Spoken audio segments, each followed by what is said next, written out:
Hola, soy Violeta Caro, monitora del taller de pintura al óleo de la Corporación Cultural de Puente Alto. Hoy vamos a realizar la clase número 5 del taller, en donde finalizaremos el ejercicio pictórico acerca de las gamas cromáticas frías y cálidas.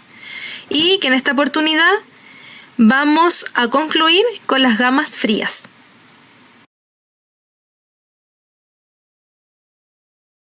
En la clase anterior trabajamos en los colores cálidos, en la gama de colores cálidos.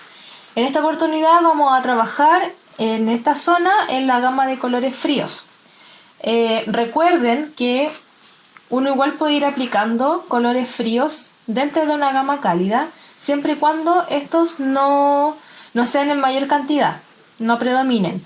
Entonces, por ejemplo, al observar esta zona, se observan en mayor cantidad los colores o la gama de colores cálidos. Apliqué en estas zonas azules que se fueron mezclando con el amarillo también y con el rojo, y obviamente ahí fueron creando los colores secundarios. Y ahora vamos a hacer esta zona de acá. En esta parte yo rectifiqué un poco el dibujo de la cuchara y vamos a comenzar entonces por el fondo. Acá recuerden en la paleta de poner los colores que ustedes van a ir utilizando.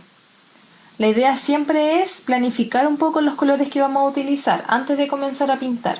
Entonces, como vamos a trabajar con colores fríos, yo ubiqué acá colores fríos, obviamente, el azul, ubiqué violetas, turquesas, verde, y además también ubiqué colores cálidos. En este caso voy a ocupar, por ejemplo, rojo, carmín, un amarillo permanente, sí, parece que es amarillo, no, amarillo cadmio, el blanco obviamente, y también un amarillo limón. Entonces vamos a aplicar ahora el fondo. Recuerden que estamos utilizando la técnica directa o a la prima, que es a la primera, que en realidad podría ser en una sesión, que es húmedo sobre húmedo. Me dejo el pincel porque está un poquitito duro donde se quedó después de lavarlo. Queda un poco duro, pero no está seco, sino que queda así después de lavarlo con el jabón. Ya.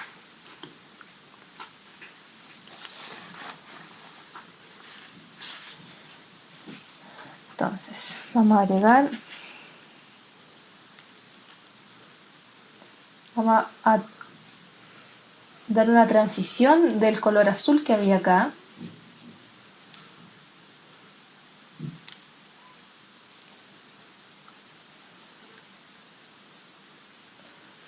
Voy a cambiar un poquito el pincel porque está muy como duro, no me resulta. Ya.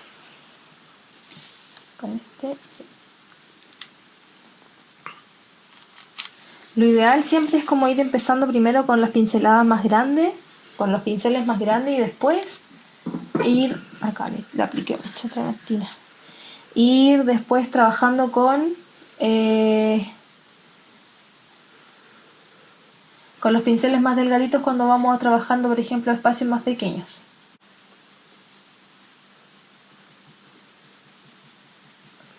Entonces acá tengo que hacer una transición para que no se note como el corte. En el fondo por lo menos, porque en el objeto obviamente se va a notar porque vamos a utilizar otros colores. Otra gama de colores que sería la fría.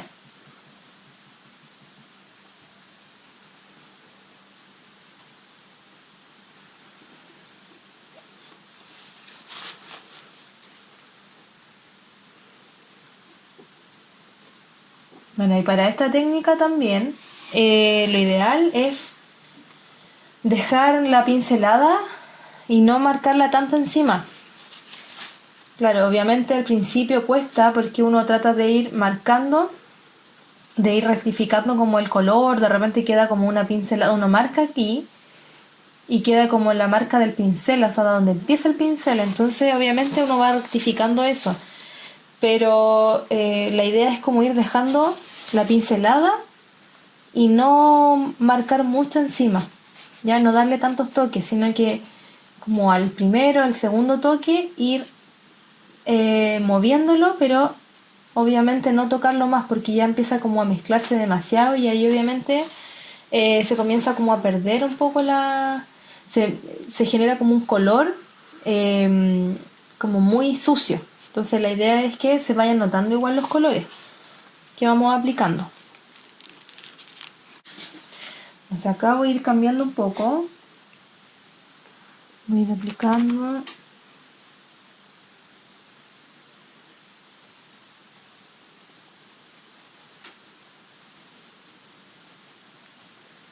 Ya, ahí se nota un poco la transición entre estas dos zonas.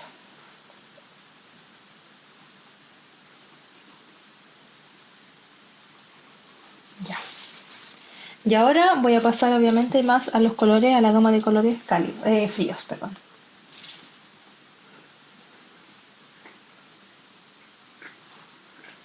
Ya. La luz viene desde acá, entonces tengo luz en esta zona y todo esto de acá es luz. Entonces aquí voy a ocupar, por ejemplo, amarillos, voy a ocupar turquesa, verdes, que son más colores más claros que por ejemplo el azul o que el violeta, que es un poco más oscuro. Entonces esos los voy a utilizar para sombrear. Lo otro que es muy importante es la dirección de la pincelada. Si yo quiero, por ejemplo, darle la forma al objeto, en este caso, por ejemplo, yo acá di la sombra, la oscuridad al objeto en esta zona y la pincelada va en esta dirección. Yo doy la dirección de acuerdo a la forma. Entonces, por ejemplo, ahora yo voy a hacer luz acá, voy a aplicar un poco más de luz y yo voy a ir haciendo esto. Voy a ir barriendo la pintura, pero voy haciendo este gesto. Es muy gestual este tipo de técnica. Yo avancé acá un poco para poder mostrar el resultado un poco más terminado de este trabajo. Y acá, por ejemplo, fui armando el platillo de té. Entonces agregué un poco el fondo y ahora voy a ir definiendo un poco más los contornos de las formas de acá, por ejemplo del platillo, de la cuchara. Agregué las sombras de la cuchara, las luces, entonces ya iba tomando un poquito más de forma y de volumen cada una de las formas de los cuerpos que yo estoy pintando. Entonces ahora lo que me queda es agregar las sombras que proyecta en este caso el objeto. Está la sombra, por ejemplo, del objeto y la sombra proyectada, que en este caso es la que proyecta el objeto, que en este caso sería acá, en toda esta zona, ya porque la luz como viene desde acá, toda esta zona sería con sombras. Entonces eso es lo que voy a marcar ahora. Y lo que hice yo, por ejemplo, en esta parte, como acá va sombra y yo estoy ocupando igual colores fríos que son oscuros, entonces lo que hice y lo que voy a comenzar como arreglar acá en esta zona, rectificar, es aplicar colores cálidos. En este caso yo estoy aplicando el amarillo. ¿Por qué? Porque si yo pongo amarillo en esta zona, yo después al aplicar las sombras va a ser un contraste. Agrego el blanco, el amarillo.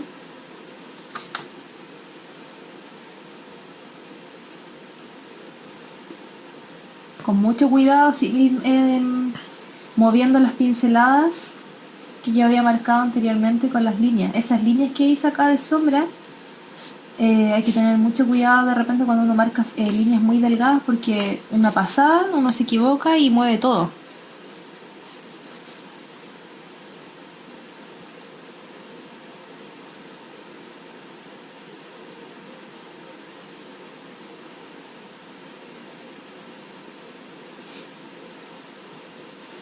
Y acá, por ejemplo, se nota el uso del amarillo y en contraste con el violeta que voy a generar acá. Y obviamente aquí yo estoy usando los colores complementarios, el complemento de el amarillo, que en este caso en la sombra sería por ejemplo el violeta.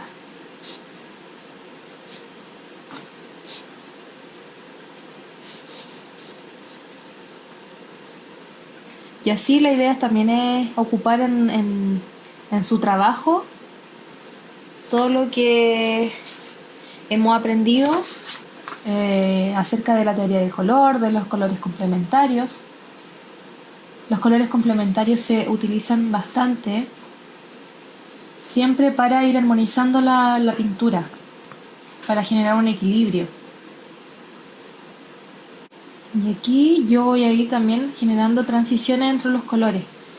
Yo en particular me agrada hacerlo de esta manera, pero si ustedes quieren también pueden dejar las pinceladas y los colores como diferenciándolos. A mí de manera personal, como ya mencioné, me gusta hacerlo que se haga como una especie de transición entre cada color.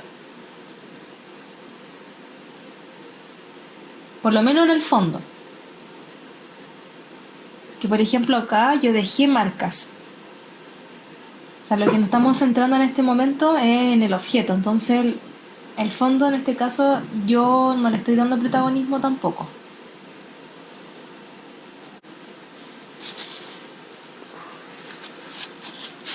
Ya.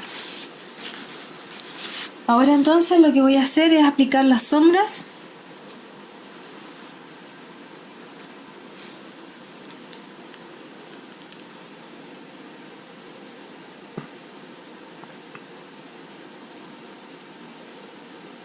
Voy a dibujarla muy suave.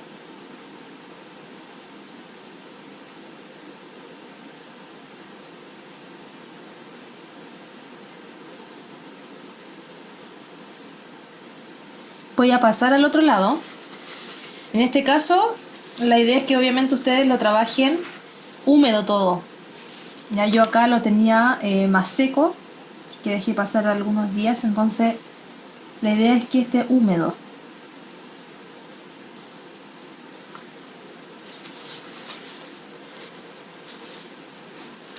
Y ahí. Dejé un poquito la marca para yo poder guiarme. Yo voy a utilizar otro pincel más pequeño. Y de punta no biselada, sino que punta almendrada.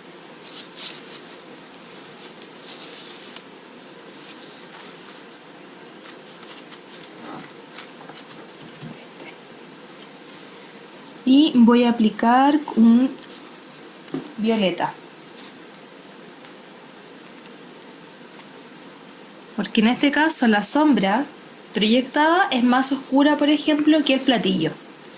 Y es muy similar al tono que tiene, por ejemplo, la cuchara. Entonces voy a aplicar un violeta. Tengo que ir fijándome siempre en eso, que ojalá los colores que vaya aplicando para dar tonos medios, luces, sombras, sean concordantes con la sombra, con la intensidad de sombra, con la intensidad de luz, etcétera.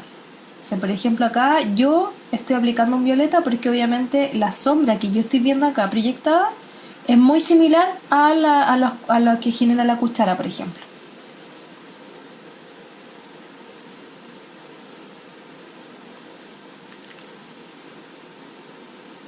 Entonces marco la pincelada y no la muevo más.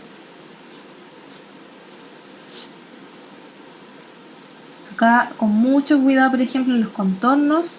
Igual voy a rectificar nuevamente acá, voy a hacer de nuevo esta línea que había aquí, que es la sombra de abajo del platillo. No es la sombra proyectada, sino que es la sombra del platillo.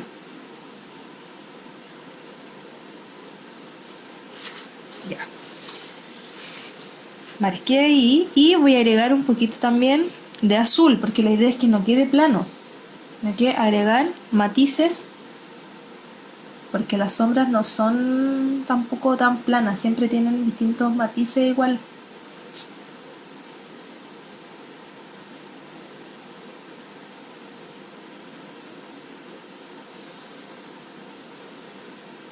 Hay que pensar que también hay distintos factores que ¿Qué hay en la sombra? Está la luz del objeto, o sea, está el color que se refleja del objeto, la luz proyectada, ¿cierto? La sombra eh, que se genera acá. Entonces ahí yo voy matizando un poquito esta sombra.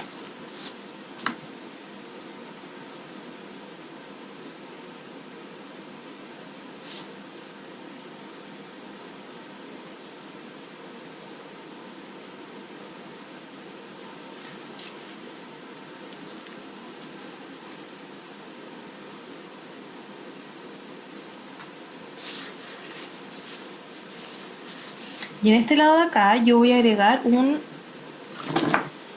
rojo carmín. Estaba trabajando con el violeta y obviamente se fue mezclando con el otro color.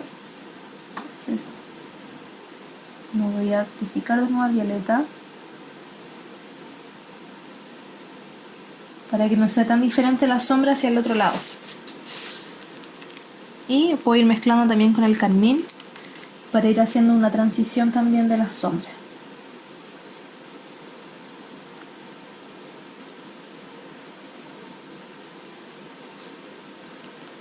Entonces ahora yo aplico el rojo.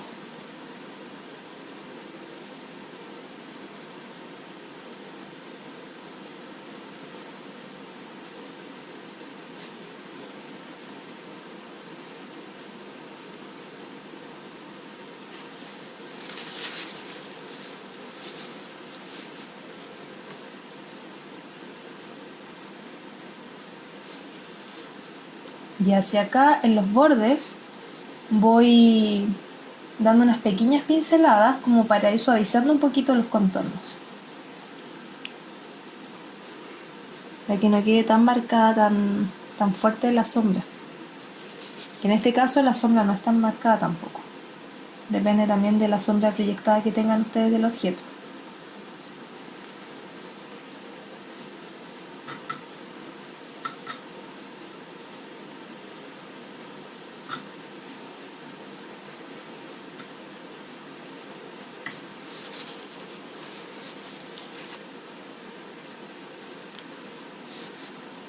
Y con un pincel más pequeño voy a rectificar la sombra que había en el plato.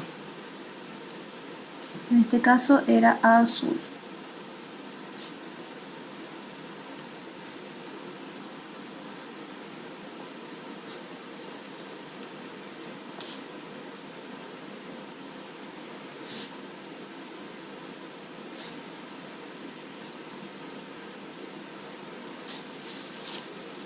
Ahí. Y ahora lo que voy a hacer es agregar la luz, pero voy a agregar una luz más fría en esta zona. Entonces, por ejemplo, para agregar luz más fría yo voy a ocupar otro amarillo, que en este caso es limón, y lo voy a ir mezclando con el blanco para hacer un poquito la luz más fría.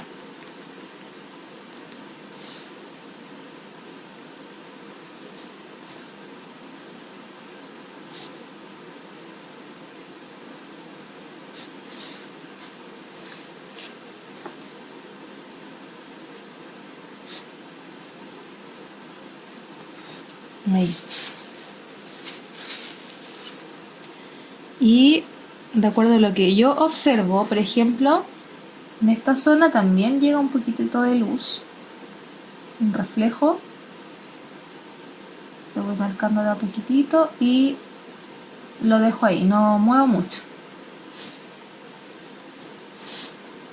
Lo mismo acá.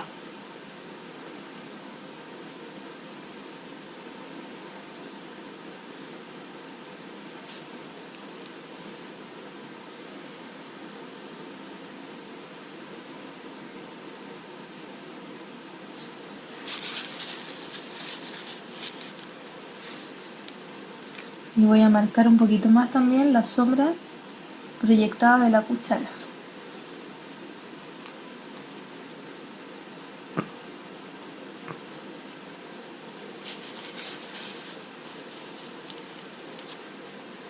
Ya.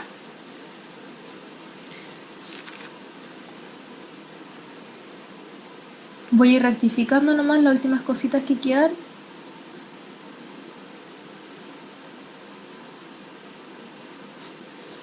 Y ya por lo menos ahí hay un resultado en donde se puede evidenciar las luces y las sombras, por ejemplo, dando forma al volumen del objeto en el que yo estoy representando. Y obviamente cumplí con el ejercicio que era dar gamas cromáticas cálidas y gamas cromáticas frías. Entonces, por ejemplo, yo en este ejercicio lo que hice fue obviamente dividirlo, pero si se dieron cuenta, yo después fui en el fondo, como yo no le quise tampoco dar tanta importancia a lo que es el fondo, y le di más importancia a lo que era el objeto central. Entonces yo obviamente hice la transición acá y acá arriba y acá abajo, ya, para unirlo un poquito el color de fondo. Pero acá al medio, en el objeto, ¿cierto?, yo no hice la transición, yo dejé que se notara la parte de las gamas frías y la parte de las gamas cálidas. Ya, vamos a dar término entonces a la clase, terminando ya el ejercicio, en donde lo que queríamos hacer, el objetivo era realizar, ¿cierto?, un ejercicio de pictórico diferenciando las gamas cálidas y las gamas frías en un objeto cotidiano. Entonces vamos a recordar también, para finalizar, algunos puntos súper importantes que hay que recalcar, que es el tema, por ejemplo, de la técnica que trabajamos hoy, que es la técnica directa, ¿ya?, o la técnica llamada también a la prima. Recalcar también que esta técnica es una técnica que se popularizó mucho en el movimiento impresionista y que obviamente se trabajó anteriormente.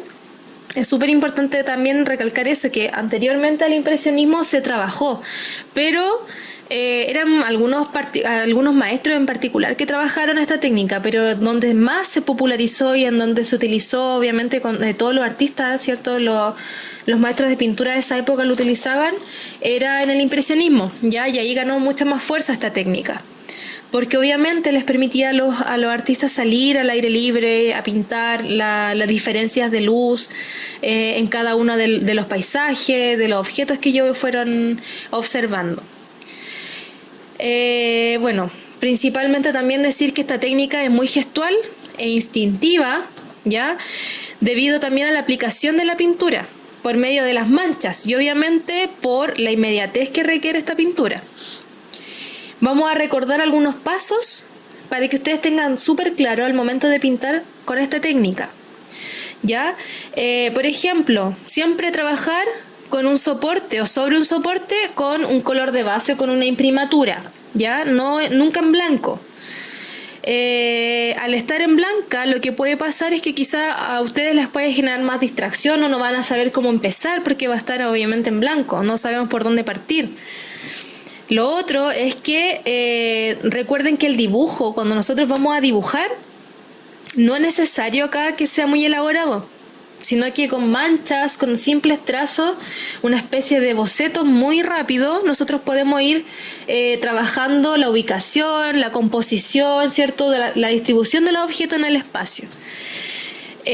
Otra cosa también súper importante de mencionar es la planificación de los colores. Ustedes siempre tienen que ir, sobre todo con esta técnica, trabajar, por ejemplo, con los tubos con los colores, ¿cierto?, del óleo, elegirlos, planificar con cuáles voy a trabajar, cuáles voy a desechar, y con los que voy a trabajar los voy a ir agrupando, ¿cierto?, en la paleta, cosa de que yo cuando al momento me sienta a trabajar yo tenga todos los colores disponibles y no tenga que estar abriendo inmediatamente, ¿ya?, las pinturas. Otra cosa también, por ejemplo, importante, el tema de cómo comienzo con los colores a trabajar, si es con los colores claros o con los colores oscuros. Esta técnica principalmente se trabaja desde los más oscuros a los más claros. Entonces, de la sombra o ¿cierto?, de la oscuridad a la luz. Claro que obviamente ahí cada uno va también, de acuerdo a la práctica, va a ir trabajando de acuerdo a lo que se sienta más cómodo uno con esta técnica. Y bueno, también es importante mencionar que ustedes tienen que, con esta técnica es súper buena para que ustedes puedan pintar con más confianza. Y siempre, por ejemplo, partir con pinceles más grandes o pinceladas más grandes y a ir disminuyendo el tamaño del pincel para ir, por ejemplo, aplicando más detalles o zonas de luces, por ejemplo, más pequeñas. Esta pintura, recordar, este tipo de pintura no necesita detalles tan elaborados. Ya no hay que pintar, por ejemplo, tan detallado como en la pintura indirecta, que se pinta por capas. Acá es solamente mencionar dónde están las cosas, pero no es necesariamente que ustedes tengan que ir súper meticulosamente marcando todos los detalles. Ya, otra cosa que se me olvida ver es, por ejemplo, bueno, si ustedes cometen errores al trabajar, no se preocupen, porque si se dieron cuenta, cuando yo fui dibujando o cuando fui pintando, yo fui borrando inmediatamente. Se puede borrar fácilmente. De hecho, si yo me equivoco en esta etapa, yo puedo borrarlo.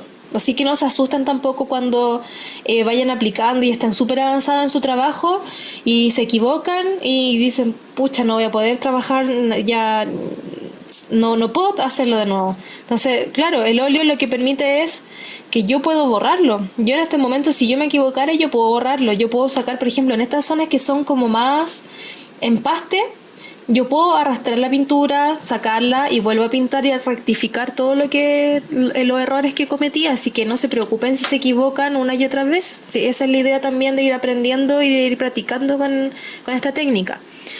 Y lo otro es que es súper recomendable que, por ejemplo, cuando ustedes comiencen a trabajar con esta técnica, claro, se ve súper fácil porque es como de mancha, es muy gestual, pero al momento de uno trabajar esta técnica, igual va costando. Ustedes se van a ir dando cuenta que al principio quizás no les va a resultar. La idea es que no se vayan frustrando con esta técnica, sino que vayan trabajando sobre el error y vayan viendo qué cosas van haciendo bien, qué cosas van haciendo mal, y ahí van rectificando lo que van aprendiendo.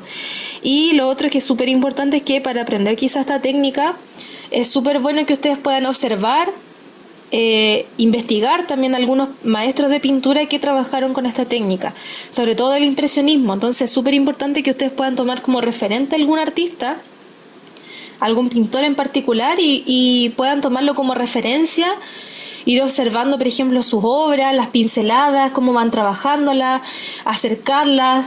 Hay algunas páginas donde le permiten a uno acercar súper de cerca las imágenes, las obras, y uno puede ir observando cómo va haciendo la pincelada de ese artista. Entonces, también es súper bueno que ustedes vayan investigando y que ustedes busquen un artista que les llame la atención, algún pintor. Entonces también lo tomen como referencia y les va a servir mucho para trabajar y mejorar esta técnica de pintura. Así que bueno, eso, terminamos acá con esta técnica. La próxima semana vamos a trabajar algo muy similar que tiene que ver también con el movimiento impresionista, pero ahí les voy a ir contando a la próxima clase de qué se va a tratar. Ya, lo que sí les puedo adelantar es que tiene que ver con el movimiento impresionista también. Entonces, hasta aquí quedó la clase. Espero que disfruten un poco esta técnica. Yo sé que varios ya han trabajado esta técnica y les gusta mucho. Entonces, eso. Espero que puedan mostrarme también sus trabajos por WhatsApp, en el grupo, que me vayan adelantando y mostrando todo lo que van trabajando con los videos que estamos haciendo. Así que eso, que estén muy bien y cuídense.